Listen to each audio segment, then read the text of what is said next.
नमस्कार छात्रों, मैं केशव सिंह। आज मैं आपको क्लास 10th मैथ का सेट 6 कराने जा रहा हूं। ठीक है, इससे पहले वाली वीडियो आपकी ऑब्जेक्टिव क्वेश्चन करा चुका हूं। ठीक है, ये आपका खंड बा है। ठीक है, क्वेश्चन नंबर 1 का आपसे कहा सिद्ध करो कि 5 + √3 एक अपरमेय संख्या है। ठीक है, आपको सिद्ध करने हैं, प्रूव करने हैं। ठीक है, इससे पहले आप मानिए माना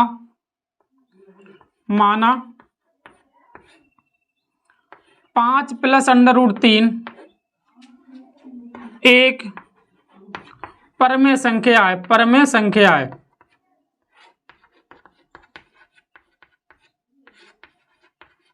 अगर ये परमेय संख्या है तो इसे हम बटे में लिख सकते हैं। कैसे? देखिए 5 + √3 बराबर a/b।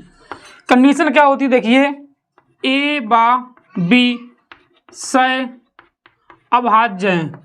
सह अभाज्य हैं। b ≠ 0। b का मान 0 नहीं हो सकता। ठीक है, सहभाज्य संख्या होती है किसी एक के पहाड़े से नहीं कटे हैं। ठीक है, जैसे कि ये आपका 16 और 18 है। आपसे पूछे ये सहभाज्य संख्या है तो ये नहीं है, क्योंकि ये भी 2 से कटेगा। 2 8 16 2 ने मिठाई, ये भी 2 से कटेगा, तो ये सहभाज्य संख्या नहीं। जैसे 3 या 13 और 39, 13 के अंतर 33 अंतर, ये भी कटेगा, ये भी नहीं है। ठीक है, ये सहभाज्य संख्याएं नहीं है। सहभाज्य संख्या वे होती हैं किसी दूसरे के बाड़े से कट जाएं, खुद के बाड़े एक ही बाड़े से ना कटें। ठीक है, अब देखिए इन्हें आपने लिखा सहभाज्य संख्याएं, तब देखिए 5 + √3 बराबर a/b है। अगर हम 5 को उधर भेज दें, देखिए √3 बराबर a/b माइनस के 5। अब आप लिखिए यहाँ पे एक चीज लिखिए, देखिए ये आपका √3 एक अपरमेय संख्या है। ये देखिए आपसे लिखिए क्या कहा, देखिए आप लिखिए a/b बा 5 एक परमेय संख्या है। परमेय संख्या है, परंतु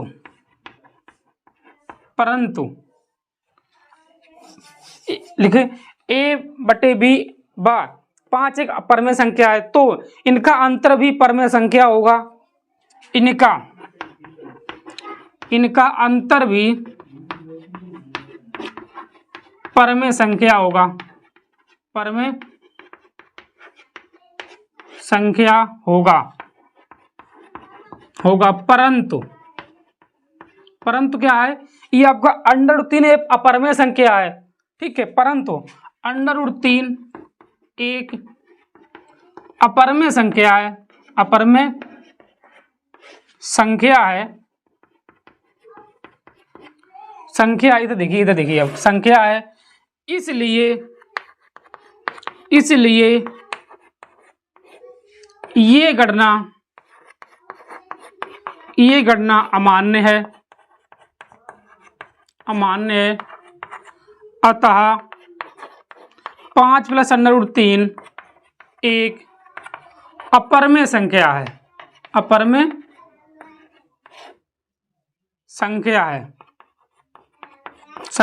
है। ठीक है, आपको मालूम होगा दो परमेय संख्याओं का अंतर हमेशा परमेय संख्या होता है, लेकिन √3 आपका अपरमेय है, इसलिए हमारा ये कथन गलत हो जाता है, क्योंकि हम ये अपरमेय परमेय से को घटाएंगे तब परमेय ही बचता। तो सही था कथन हमारा, ये कथन हमारा अमान्य है, इसलिए ये आपकी अपरमेय संख्या सिद्ध हो जाती है। ठीक है, इसे आप नोट करिए।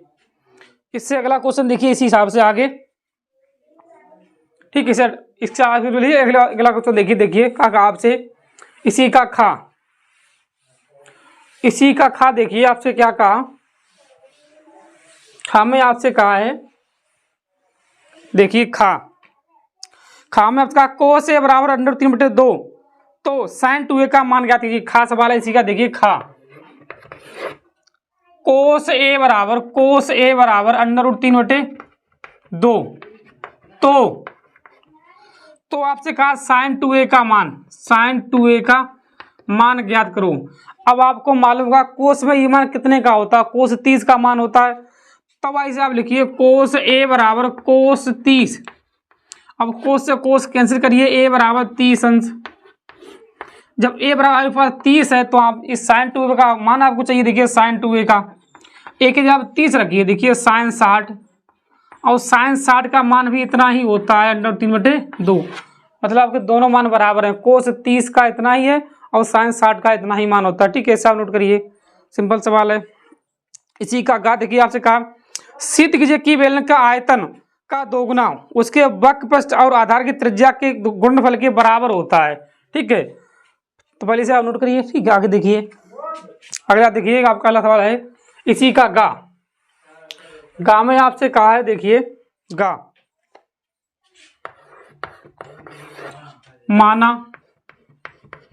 माना बेलन की त्रिज्या, बेलन की आधार की त्रिज्या, आधार की त्रिज्या आर मैंने मानी। ठीक है, अब आपसे कहा बेलन का आयतन, देखिए बेलन का आयतन, बेलन का आयतन बराबर बेलन का वक्रपृष्ठ का क्षेत्रफल, बेलन का वक्रपृष्ठ, बेलन का वक्रपृष्ठ, बेलन का वक्रपृष्ठ पृष्ठ। देखिए ध्यान दिए, सबसे पहले बेलन का आयतन का दोगुना, इसे आप दोगुना करिए, इसमें आधारित त्रिज्या का गुणा करिए। उन्होंने कहा कि बेलन के आयतन का दोगुना बेलन के वक्रपृष्ठ का आधारित त्रिज्या का गुणनफल, दोनों बराबर है। अब आपको मालूम होगा कि बेलन का आयतन क्या होता है, पाई आर स्क्वायर एच बराबर आर। बेलन का वक्रपृष्ठ होता है 2 पाई आर एच, 2 पाई आर एच। आप गुणा करिए, देखिए 2 पाई आर स्क्वायर एच बराबर में 2 पाई आर स्क्वायर एच। यही आपसे कहा कि दोनों बराबर आते हैं। ठीक है, ठीक है, इसे आप नोट करिए। चलिए छात्रों, इससे आगे क्वेश्चन नंबर 1 का घा आपसे कहा निम्न आंकड़ों की माध्यिका की गणना कीजिए। आपसे माध्यिका पूछिए। ठीक है, ये आपको वर्ग अंतराल गिवन है, ये आपको बारंबारता गिवन है। ठीक है, सबसे पहले आपको मालूम है कि माध्यिका के लिए आपका फॉर्मूला क्या होता है। माध्यिका, माध्यिका देखिए, माध्यिका बराबर L plus n/2 minus C F बटे में एफ इंटू में एच, ये आपका फार्मूला होता है। ठीक है, अब आप ध्यान दीजिए, सबसे पहले तो इसकी आप संचयी बारंबारता निकालिए। ये आपकी बारंबारता, ये आपकी संचयी बारंबारता। देखिए 2 8 2 10 10 और 30 40 40 15 55 55 और 5 आपके 60। ठीक है, मतलब आपके पास n बराबर 60 है। अब आपको n/2 चाहिए, तो 60 बटे 2 बराबर में 30। अब आप देखिए 30 जो है इस संचयी बारंबारता में किस पद में होगा, 40 में 30 होगा, तो इसी के सामने ये आपकी एफ है, इससे ऊपर आपकी सी एफ है, इसी की निम्न सीमा आपकी एल है। इन दोनों का अंतर आपके पास एच है। कितना आपके पास एच है, एच आपके पास 10 है। देखिए क्यों अंतर है, 20 में 10 गए 10 बचे, 30 20 गए 10 बचे। ठीक है, एल आपके पास कितनी है, एल आपको दी है कितनी, देखिए 20 है। एफ आपके पास 30 है, सी एफ आपके पास है 10।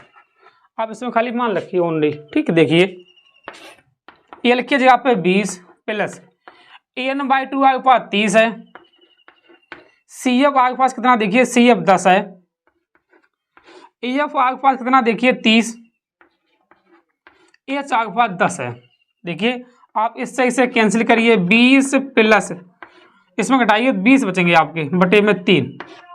ठीक है, देखिए 30 में 10 आपके 20 बचे। अब इसमें भाग दीजिए, देखिए 3 छक 18, फिर 3 छक 18 7 लगभग 26.67 आपका ये आंसर है माध्यिका। ठीक है, इससे आप नोट करिए। इससे क्वेश्चन नंबर देखिए डा, आपसे क्या कहा इसमें, देखिए डा, देखिए इससे आगे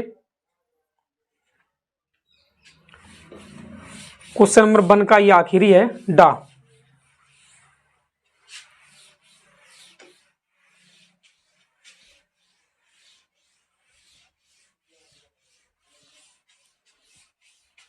ठीक है, डा देखिए आपसे कहा डा का उस बिंदु के निर्देशांक ज्ञात कीजिए जो बिंदुओं -1,7 और 4,-3 को मिलाने वाली रेखा खंड को 2:3 के अनुपात में विभाजित करते हैं। ठीक है, कोई रेखा है आपकी, ठीक है ए और बी, इसका कहीं पर बिंदु पी है मान लीजिए, इसका अनुपात दिया आपको 2:3। तब आपके पी के निर्देशांक पूछे, आपको ए और बी के जो निर्देशांक गिवन है आपके पास, देखिए कितना है, -1 7 और आपके पास है 4, -3, ये आपको दिए रखे हैं। अब आप ध्यान दीजिए, ये आपका x1 है, ये आपका y1 है, ये आपका x2 है, ये आपका y2 है, अनुपात आपके पास m1 है और m2 है। तब आप लिखिए p के निर्देशांक, p के निर्देशांक क्या होंगे। देखिए आपको फॉर्मूला मालूम होगा, x बराबर m1 x2 plus m2 x1 बटे m1 प्लस m2 होता है, ठीक है। अब आप बारी बारी से मान रखिए, x1 की जगह पे -1, x2 की जगह पे 4 रखिए, m1 की जगह पे 2 रखिए, ठीक है। इसी हिसाब से y1 की जगह पे 7, y2 की जगह पे -3 और m2 की जगह पे 3 रखिए इसी में, ठीक। देखिए x बराबर m1 की जगह पे 2, ठीक है। आपके पास x2 कितना देखिए 4 है, प्लस m2 आपके पास कितना 3 है, x1 आपके पास कितना है -1 है। देखिए 2 + 3, तब x बराबर 4 दूनी 8 -3 बटे में 5, इससे जब घटाओगे तो 5/5, इससे आप कैंसिल करिए, x बराबर आपके पास 1 आ गया। इसी हिसाब आपका दूसरा सूत्र होता है, देखिए y बराबर इसी में m1/2 प्लस m2/1 बटे m1 प्लस m2। अब देखिए y बराबर m1 की जगह आप 2 रखिए 2, y2 की जगह पे आप -3 रखिए, m2 यहाँ पे 3 रखिए और m1 की जगह पे कितना है आपके पास 7 है। देखिए 2 + 3, देखिए y बराबर 2 × 3 = 6, 7 × 3 = 21 बटे में 5। जब से आप घटे तो आपके 15 बचे हैं, 5 × 3 = 15, तो y बराबर आपके पास 3 आंसर है। मतलब आपके पास निर्देशांक आइए, x के मान कितना 1 है, y का 3, तो आपके निर्देशांक तो निर्देशांक कितने आपके पास हैं 1, 3, यही आपका आंसर है, ठीक। इसे आप नोट करिए।